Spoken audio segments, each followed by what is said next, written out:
have a very, very special guest.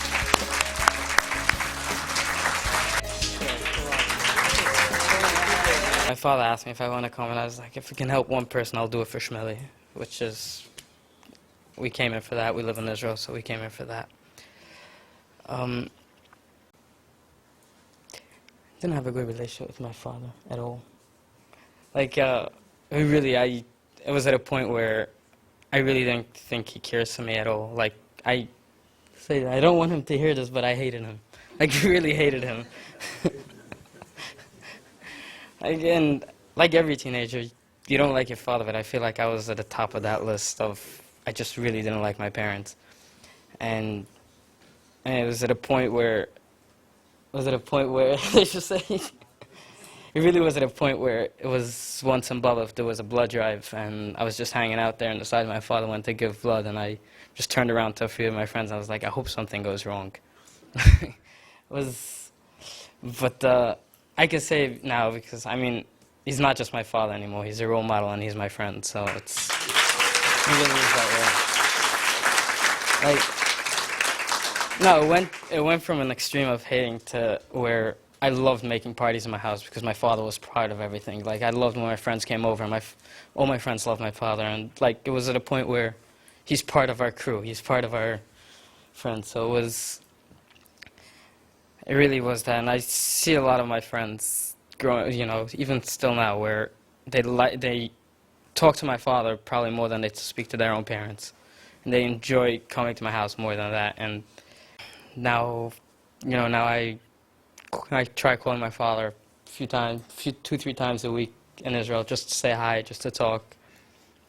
And and I feel like for me it was important. I needed a home, and I never had that until, I guess, my father met you, so thank you. No, really, like, my address, 808 Dale Road, became, from a house, it became a home for me. It really did. It became a place where I felt safe, and I never had that before. And my parents became kind of like the people who made it safe for me, and I mean, pretty much, yeah. It was. I have a friend now that their parents are struggling with a different kid, and he came to my father talking to him, and a little bit I looked back and I said to myself, I'm lucky. I really am lucky to have parents I have. I know they didn't expect this. They didn't expect me to look like I am, and didn't expect me to go through the troubles I did when I was born. I know they didn't have that, and the way they turned around and the way they were willing to accept me no matter who I am and who I was, and just have an open, I walked into Bubba with a suit, without a hat, not the Bubba way of going in, and the first person coming sprinting across the shore was my father. Embarrassing, but very loving. No, but it's a great feeling, knowing that half of Bubba turns around and looks at you, and there's this guy who did a Rosh Chabira in Koil, this whole guy, big guy in Koil, comes running across saying hello to his son, so that's, yeah, part of the embarrassing part.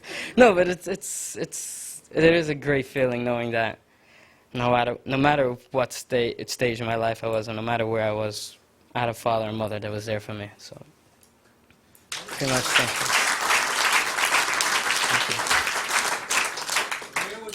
It really did change our life. Like, I don't hate my house anymore. I love my parents. They're friends. Besides parents, they're more, like, just friends. And as soon as my father met my wife, and he just welcomed everybody except, and made her feel at home more than me. So. That really was. Pretty much. When did you find out about Avi, and how did you react, and how did your father explain it to you? It's funny because I don't remember exactly when I found out, but I looked at it for a long time. I looked at it just like I go to 12 steps for me to get to know. I was like, he goes to his thing, for him to understand. It took a little bit talking with my parents, and my father was like, look, I didn't see you like this when you grew up. That's not what I imagined for you, and I just go to help myself to understand. And I was like, whatever floats your boat, you know, whatever, if this makes you. But eventually I came to, I say like you, but love you. Actually, you know, once I came here and understanding that I wasn't doing it to be rebellious. I was just, I guess the word kid. I was just a kid in pain. Really was in pain. And once he's like, you're in pain, I'm gonna change my whole outlook on it. On, you know, you're in pain and you're not just rebellious. Let me try to help the pain and not fight your rebellion. Does the pain ever go away? 100%. 100%. I mean, I'm very happy today's days. I mean, I still have. Thank you. Pain doesn't always go. It doesn't go away fully. I mean, you're always gonna have that part when you see something or smell something or hear something. It's gonna take you back to that. But when you're in a good place, you can always come out of it. You can always. I did therapy for 3 years with Reggie stuff. I went to Reggie for a long time, so it was definitely helped. I mean, it's a world of a difference. Can I add something? Yeah, sure. I think the difference is, like, when you're in pain, what are we gonna do about it? Like, if you don't have a relationship with your parents and you don't feel safe at home, then we're gonna go to the street and find drugs. But if we do, then we could tell our parents, you know, I'm having a hard time, and find therapy. And, like, the better your relationship with your parents, the faster you're gonna get help. That's basically how it works.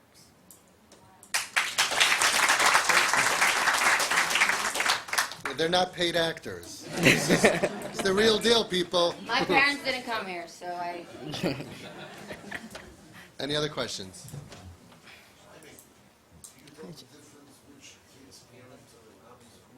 100%. 100%. It's like black and white, literally black and white. 1,000%. No doubt about it. Really, no doubt about it. I'm not. What is it? What do you see? What do you see when you're looking at your friends and these three friends, the parents are here, and these three friends, the parents are not? What does it look like on the kid? The first thing is they're always excited to go home. It's weird, but when we sit by 12:25, and that's why I'm going to use an example. When we sit there, there's kids that like, all right, I'm going to go home, say, you know, catch my father before I go to sleep. I heard it so many times, and then there's people that stay till they close the lights. And that's one big difference that I found. And talking about their parents, someone that 90% of kids I found that their parents come here, they usually mention their father somewhere in a conversation within 10 minutes of speaking to them. Somewhere, oh yeah, I spoke to my father, my father got me that, and I spoke to him, and we had a conversation about this. Always, somehow their parents come into the picture. And people are not, the second you mention parents, they'll just disappear. Can I add one more thing? Yeah, It's like, sure.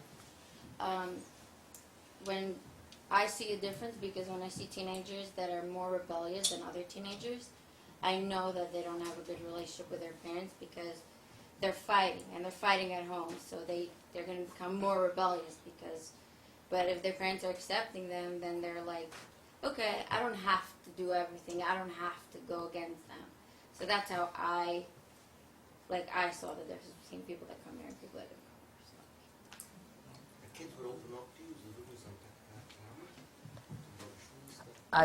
something. I mean, now that I live in Israel, not so much, but I spend a lot of time at 12:25 with, you know, my personal struggle is drugs, and my personal, I have a really strong feel for kids with drugs, and I love working with them. It's, in the past 3 years, we sent, with Oyster, 1225, and these guys over there, we sent almost 10, 15 people that I personally worked with to rehab, and it was something I get pleasure out of. So a lot of guys just talk about it. We talk about trauma. That say, not everybody, people are more quiet, but a lot of guys have no problem opening up. No, TV does work especially for kids who start off. No, it's true for kids who start off starting to be rebellious, and all of a sudden their father's there with open arms to hug him, and he doesn't need 100%. Yeah, you can prevent it from going. Yeah, once you step into a severe drug addiction, which happens, right, then you really need a lot more help. Yeah, when you have support, you have the energy to fight your battles. That's the idea. That's what we hope.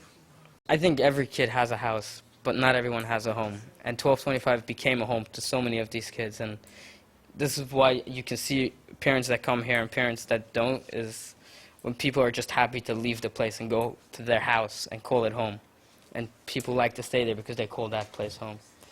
But thank you. Any chizik for these parents who are out there every day and their kids are in all different situations? It's not easy for them. It's not easy to be a kid. It's not easy to be a parent these days either. And just say, like, if it's anything like what my parents go through, I have all the respect to you. I really do. I really do. And when we spoke then, I think I was about to get engaged or something. And I asked him, I told him, like, I'm getting engaged, I'm going to get married, I'm scared about kids. I really was. Like, I saw what my parents went through. I'm scared of doing that. I gave him a free lifetime membership at TP. Should never need it, okay? Thanks for the wedding gift. Okay, thank you very much for coming. Thank you.